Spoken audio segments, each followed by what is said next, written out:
آپ سب لوگوں کو رمضان المبارک کی بہت زیادہ مبارکبادی۔ اس وقت میں سوراب میں کھڑی ہوں جہاں مین RCD روڈ یہاں پر عبدالرازق کے لواحقین نے بند کیا ہوا ہے۔ آپ دیکھیں بلوچستان وہ خطہ ہے جہاں لوگوں کو دینی رسومات کرنے کی بھی اجازت نہیں ہے۔ شاید آج کی رات پوری دنیا یا پاکستان میں موجود جتنے لوگ ہیں وہ اپنے کل کے پہلے روزے کی تیاری کر رہے ہوں گے، ایک ساتھ ایک خاندان بن کر بیٹھے ہوں گے، لیکن یہاں پر ابھی بھی ایسے ہزاروں خاندان ہیں جن کے پیارے ان کے گھروں میں نہیں ہے۔ یہ درد اور یہ تکلیف تو ان کے لیے ایک اذیت بن چکا ہے، لیکن اس کے بعد بھی ریاستی غنڈہ گرد فورسز جو ہے نا بار بار آ کر ہر دن وارداتیں کرتے ہیں، ہر دن جو بلوچ نوجوان ہیں ان کو اغوا کر لیتے ہیں۔ میرے ساتھ موجود ہے عبدالرازق کے والد، وہ اس عمر میں یہاں بیٹھے ہیں سردی میں، سہولیات کی فراہمی کو تو چھوڑیں، یہ لوگ اپنی زندگی کے لیے یہاں احتجاج کر رہے ہیں۔ عبدالرازق کو پکڑنے والی فورس جو ہے نا وہ CTD ہے، جس نے بغیر کسی FIR کے عبدالرازق کو پکڑا ہے اور ابھی تک اس کا کچھ پتہ نہیں ہے کہ اسے کہاں رکھا گیا ہے۔ پاکستان میں جتنی بھی حکومتیں بدلے لیکن جبری گمشدگی کا جو سلسلہ ہے وہ اب بھی جاری ہے۔ یہ لواحقین اس سردی میں یہاں کھڑے ہیں اور ان کا مطالبہ یہی ہے کہ جب تک عبدالرازق کو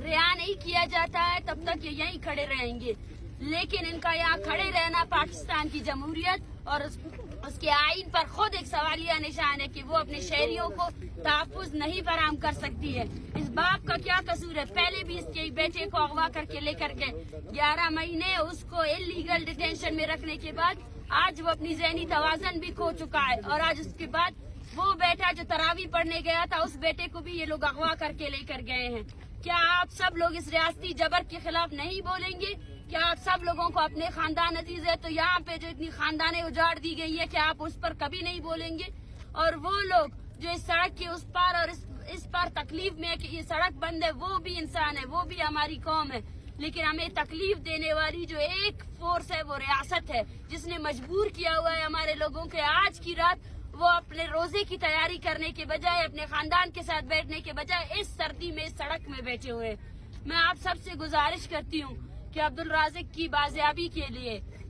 اس کے خاندان کی جدوجہد کے ساتھ دے، اور ساتھ ساتھ بلوچستان میں جاری جو یہ غیر انسانی عمل ہے جبری گمشدگیوں کا، اس کے خلاف متحد اور ان خاندانوں کا ساتھ دے۔ یقین کرے یہ بہت تکلیف دہ عمل ہے۔ میرے ساتھ سارا بلوچ کھڑی ہے، اس کے 2 بھائی اغوا ہے۔ ایسے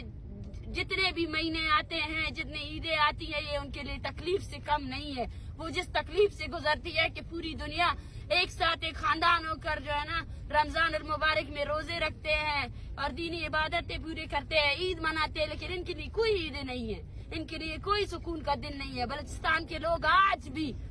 بھی اپنی زندہ رہنے کے حق کے لیے یہاں جدوجہد کر رہے ہیں۔ اس باپ کا کیا قصور ہے؟ اس ٹائم اس کو گھر میں ہونا چاہیے تھا، اس کا وہ بیٹا جو اس کے لیے کما کر لاتا تھا وہ اس کے پاس ہوتا، اس کی خدمت کرتا، مگر اس بڑھاپے میں اس باپ کو یہاں پہ اس سردی میں بٹھایا گیا ہے۔ اس کی قصوروار ریاست ہے، ریاستی فورسز کو، اور جہاں جہاں ہماری آواز جا رہی ہے ہم سب کو یہی پیغام دینا چاہتے ہیں کہ بلوچ عوام جبری گمشدگی کے خلاف کھڑی ہے، اور کلات یا سوراب کے جتنے لوگ ہیں وہ اس خاندان کا ساتھ دے، کیونکہ یہ ایک خاندان کا مسئلہ نہیں ہے، یہ وہ ریاستی فورسز ہے جو ہر گھر میں آ کر وارداتیں کرتے ہیں۔ انہوں نے آج سے نہیں بلکہ 75 سالوں سے بلوچستان کی چادر و چار دیوالی کو پامال کیا ہے، بلوچستان میں جاری جو امن ہے، سکون ہے، اس کو لوٹا ہے۔ جتنے بھی لوگ ہیں، جتنے مسافر ہیں وہ آئیں اور بھرپور طور پر ایسے مظاہروں کا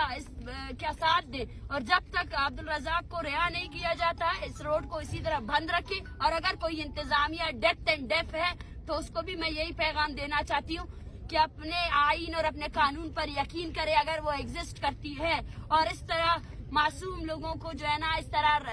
سر عام جو ہے نا آ کر ان کو اغوا کاری کا جو سلسلہ ہے اس کو بند کرے، اپنی عدالتوں میں ان کو پیش کرے، اور اگر کوئی ان پر کیس ہے تو وہ کیس دائر کرے، لیکن اس طرح بلوچ عوام کو تنگ نہیں کرے۔ بہت بہت شکریہ۔